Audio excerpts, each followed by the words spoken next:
Hi, this is Lucy Taylor presenting my project titled Limerick Community Learning Commons, or LC Squared. The overarching intent of the project is to strengthen the existing community. The concept aims to do that by creating a supportive place for the community that also empowers the community members with education and economic opportunity. The school concept is for a community college campus.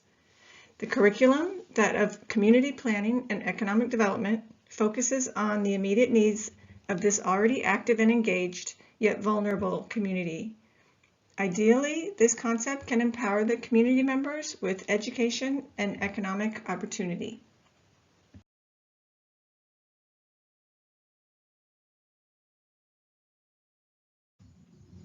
Where the overarching intent of the project is to strengthen the community, the design intent aims to do this by extending the existing pedestrian scaled neighborhood.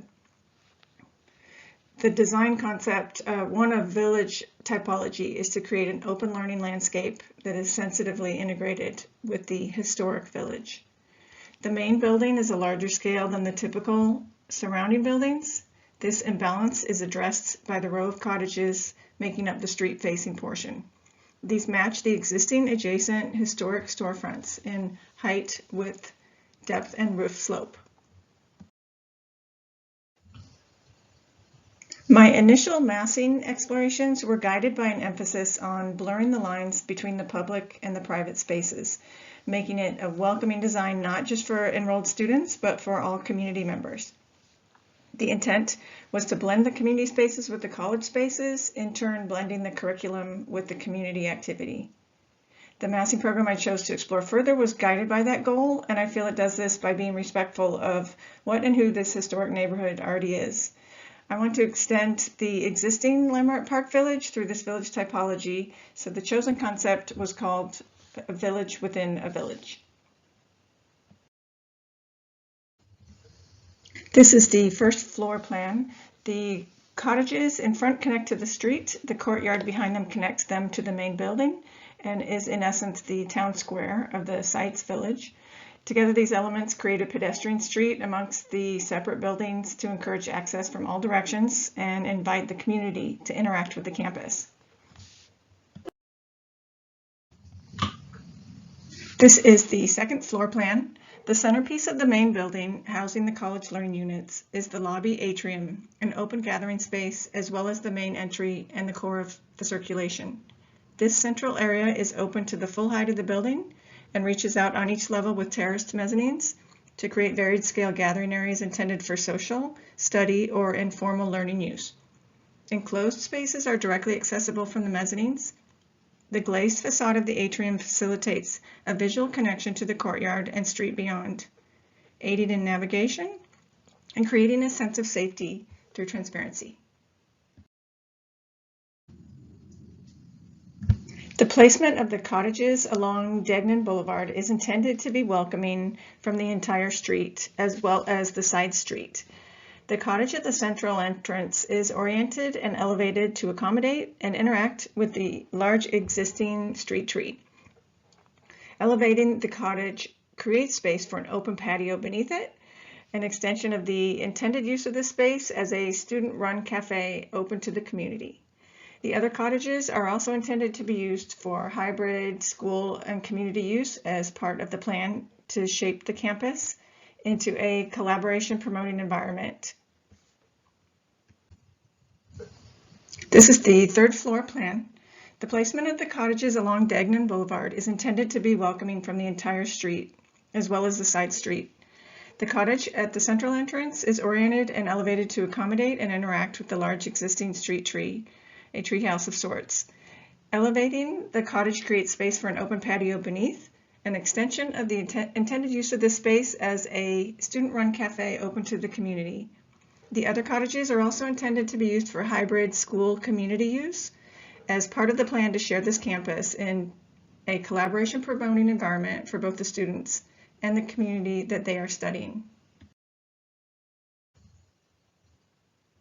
The floor plans of the cottages and the main building follow the natural topography, which descends 4 feet approximately from the south to the north end of the site. The main building ground floor is split among 4 different levels, each separated by 2 steps or 14 inches.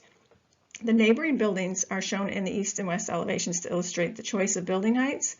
The height of the cottages reflect the adjacent storefront heights. The height of the main building was chosen to respond to and balance out the oversized tower on the south end.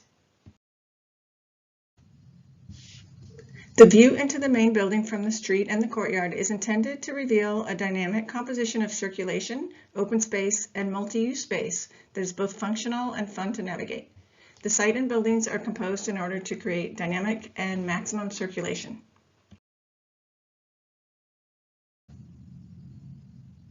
This enlarged section shows the open atrium concept's interaction with the enclosed learning units, as well as the integration of the structure and systems, including the solar shading system, the daylighting strategies, and the natural ventilation.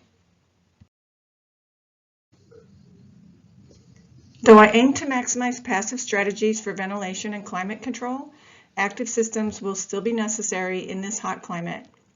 This is a perspective section illustrating the 3 different HVAC systems. Here is the structural system diagram and the facade system, which features the solar shading strategies.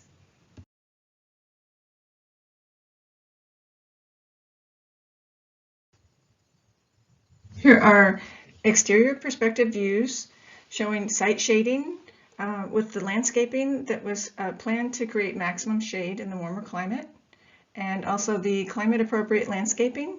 The original massing concept for this design was guided by a focus on preserving the site's historic trees. So retention and expansion of that tree canopy, as well as extensive exterior landscaping and development of usable outdoor space, are essential aspects of the passive design concept.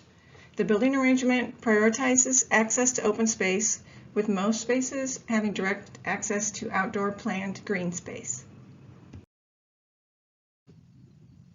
The interior spaces all have ample daylighting, and all enclosed spaces face onto the open common areas, which open onto the courtyard. The entry was designed to face and interact with the center of the existing Lime Park Village.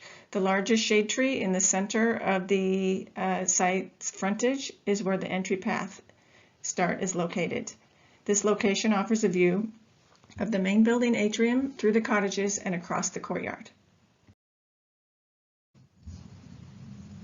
The courtyard is extensively landscaped to create permeable surfaces and host plants and trees in a bioswale to filter heat and light and minimize the thermal heat gain on the building envelope. The courtyard includes several patio decks to extend the learning and social areas and is equipped with many seating alcoves, and also features a shaded outdoor play space for the daycare facility. The widest section of the courtyard is framed by the entry, the treehouse cafe, and the main atrium. This is arranged to be able to host large indoor-outdoor community gatherings. To conclude, my design places emphasis on the social sustainability of the site. This influenced both the process and the form of the campus.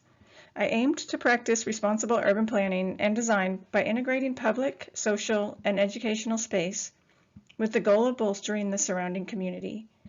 A study of other higher education precedents indicates a clear inclination toward flexible learning environments and the integration of academia with civic and professional sectors. I believe the Lime Community Learning Commons concept effectively responds to these trends by encompassing all 3 elements.